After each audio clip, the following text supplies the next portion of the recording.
Are live, and this is an opportunity that I just got off a podcast episode filming in regards to content creation.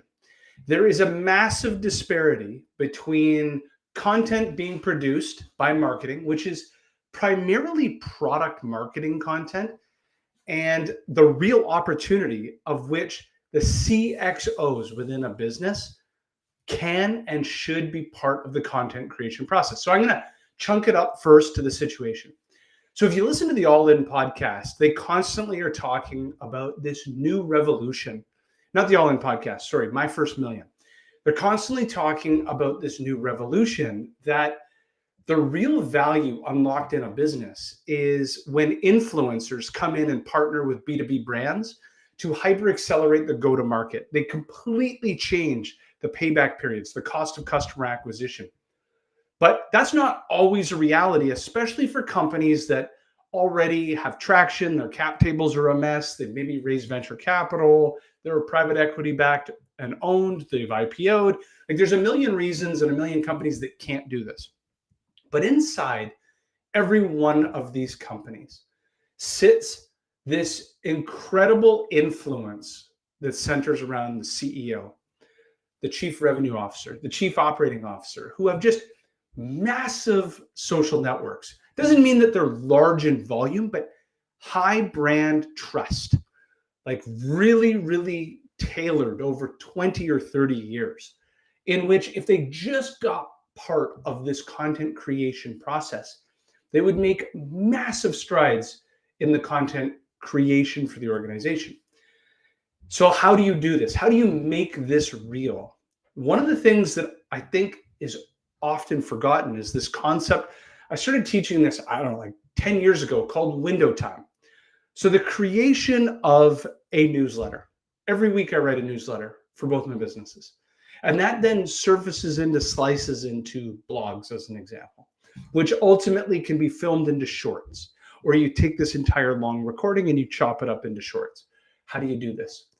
What you do is you have a virtual assistant that sits offshore who records a call, just like we're doing right now. So this is going to be chopped up. What I'm going to do is just talk.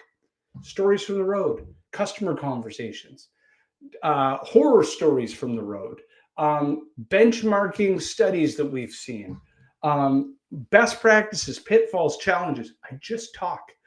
And sitting inside the heads of your CEO, your CFO, your chief operating officer, your head of sales, they have 5 lifetimes worth of content sitting in here. Stories upon stories of successes and failures, and they can teach the customer things they don't already know. But instead, you're relying on the marketing team, which has been working in the business for 18 months, or they're getting stories from the SDRs and the AEs who've been in the business for 2 years. They don't have the industry knowledge that the chief revenue has, or the chief executive officer, or their board of directors.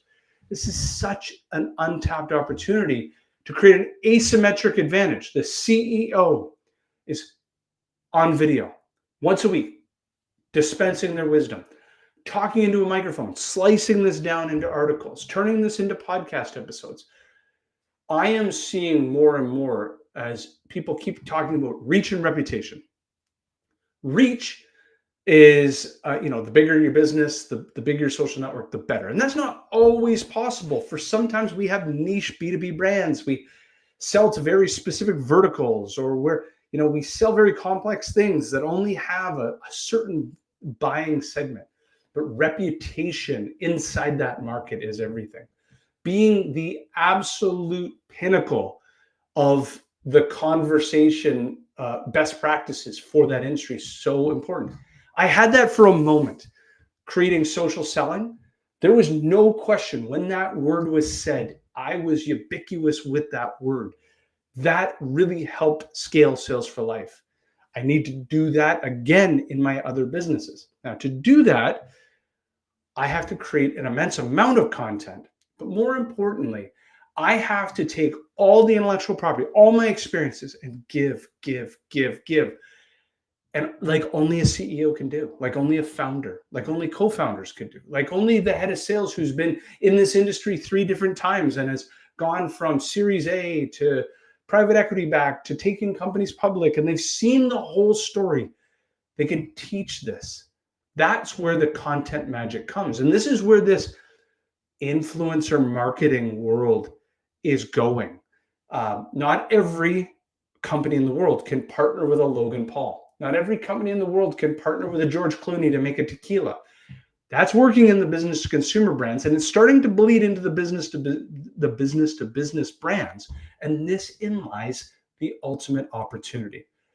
Now, what can you do right now? I highly recommend you figure out a way to take this. Your C-suite has 100x to say, 100x the experience of your junior sales team. So how do you pull and extract in an inexpensive way? That's obviously you use marketing support, sales support. You extract that information out of their heads, document it in the different mediums that is possible. Like I'm doing here. I'm on Instagram Live, and I'm doing this live on LinkedIn. You then turkey slice that information into different shorts and segments, and you deploy it into the market. And those that can do that will typically win. So I hope that this helped. But any of you that are watching, if you are ahead of marketing, ahead of sales, and you're thinking like, man, our content isn't resonating. All of our content is just so product-like, and features and advantages and benefits. It's not what the world wants. The world wants horror stories, success stories, customer stories. They just want all the stories told so that they can shape for themselves what pitfalls, landmines to avoid. And you've got that in your business. Any business that's become successful, the amount of nascent knowledge inside the C-suite is incredible, but it's about taking it out of their heads and getting it into formats just like this.